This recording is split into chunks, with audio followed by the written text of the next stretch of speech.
Welcome back to the Nosebleeds, where we've already burned through our production budget. So to fill some time, we'll bring in two talking heads from CBS 12 in West Palm Beach, Florida. He is sports director Matt Lincoln, and a very funny guy. You can catch a stand-up show this weekend at Fort Lauderdale at the Improv in the Hard Rock Hotel and Casino. The one and only Ramon Garcia. Welcome to the show, fellas. What's up, Jorge? I'm just here so I don't get fined. All right, let's get started, fellas. And let's talk top stories, especially Josh Norman, former Carolina Panthers shutdown corner, becoming a free agent recently. Dan Snyder wasting no time, cracking open his piggy bank to sign Norman to the Washington Redskins 5-year, $75 million contract. Good move for Norman, or is it all about the cash? Lincoln, we'll start with you. Well, of course, it's all about the cash, and that's what it has to be. The way the NFL works now is your second contract's got to be where you go for the big bucks. Josh Norman was being called the best cornerback in the NFL last year. Who knows if he's going to be regarded as that a year from now. He's got to go get that money, had to go get that money now, so it was the right move for him. Ramon, it's all about that money. I know it, right? Of course, it has to be about the money, and just be straight up about it. Like, I need my money. I don't care what team it is. They're going to pay me, so let's make it up. I got a mom to feed. I got a lot of family. I got a crew. I've got an entourage. Let's do this. All right, so now this means that they're going to face the New York Giants twice a year. That means Josh Norman is going to face Odell Beckham Jr. twice a year. We all remember how much these two hate each other. So what can we expect from these guys? Matt, we'll start with you. Well, I'd like to see it get really crazy out there, but to be honest, I think Odell Beckham probably learned a little bit from what happened last year. There was lots of backlash to how he had performed. He was a darling of the NFL. Everyone loved Odell Beckham other than maybe Cowboys fans. But after that day, it was a rough day for him. I think he's going to learn better. I think they'll behave. Ramon? I think he's going to do all right. I think he's learned his lesson. You can't just keep feeding into what Norman wants him to do. But, for him, I think he just needs to concentrate and stop tweeting. Enough of the tweeter beef, guys. Like, leave it on the field. Let's face mask, let's elbow, let's do all this stuff. When guys try to Twitter beef, it sounds like they all sound like cartoon characters. Like, I'm going to tweet you. Oh, my God. What are you doing? These are athletes. Leave it on there, all right?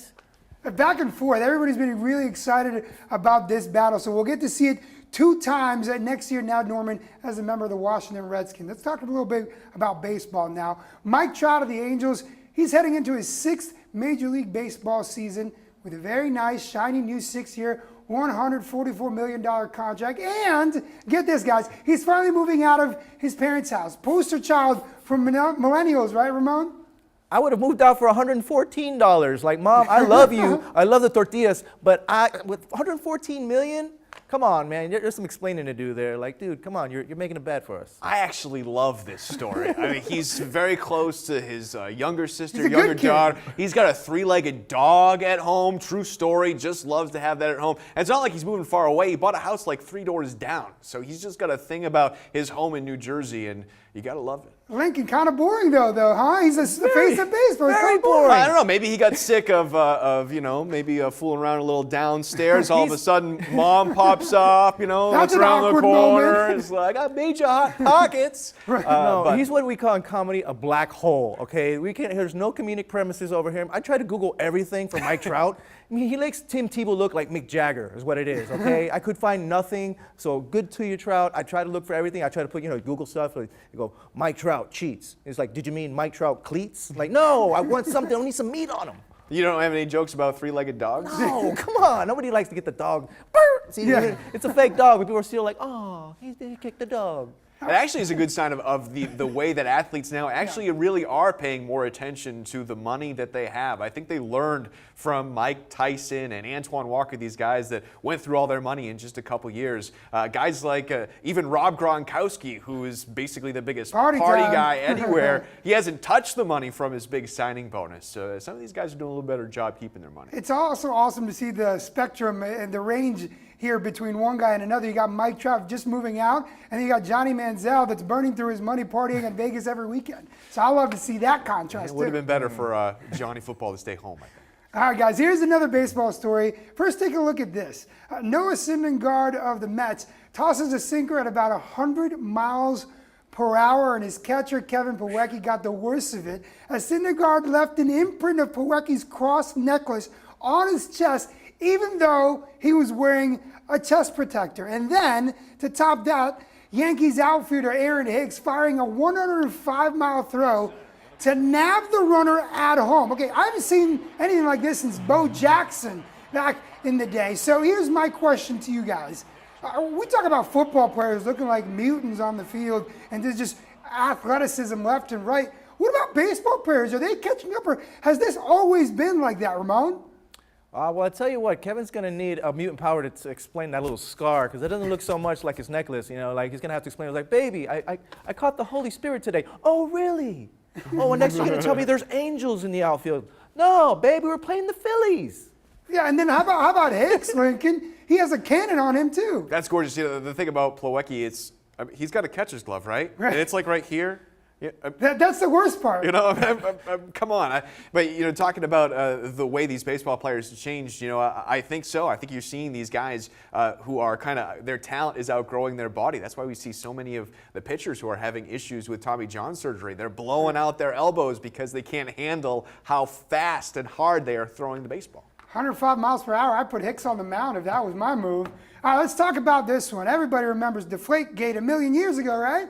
Where apparently a federal appeals court has ruled that Patriots quarterback Tom Brady must now serve a 4-game Deflategate suspension imposed by the NFL, overturning a lower judge and siding with the league in a battle with the NFLPA. First of all, does anybody even care about this anymore? No, Lincoln? they don't.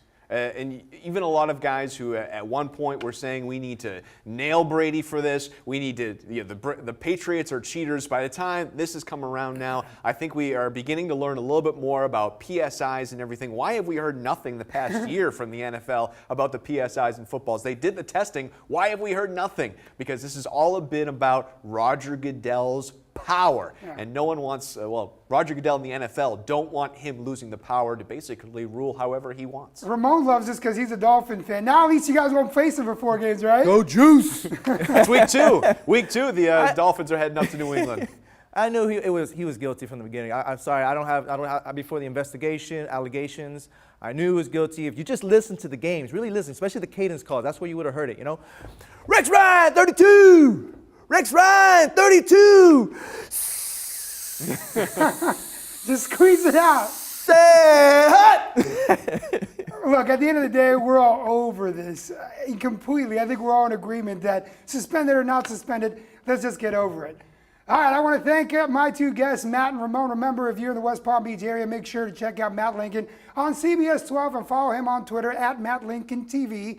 And if you're in South Florida this weekend, make sure you head to Fort Lauderdale Improv at the Hard Rock Hotel and Casino for my man Ramon Garcia's show. Very funny comedian doing his set alongside Arias Spears. Make sure you follow him on Twitter at Ramon G Comedy. Gentlemen, thank you for your time. My Appreciate pleasure. it. All right, hang in there. We're almost done with the show. When we return, the running man makes a comeback, and this broad solidifies the statement that pizza is bad.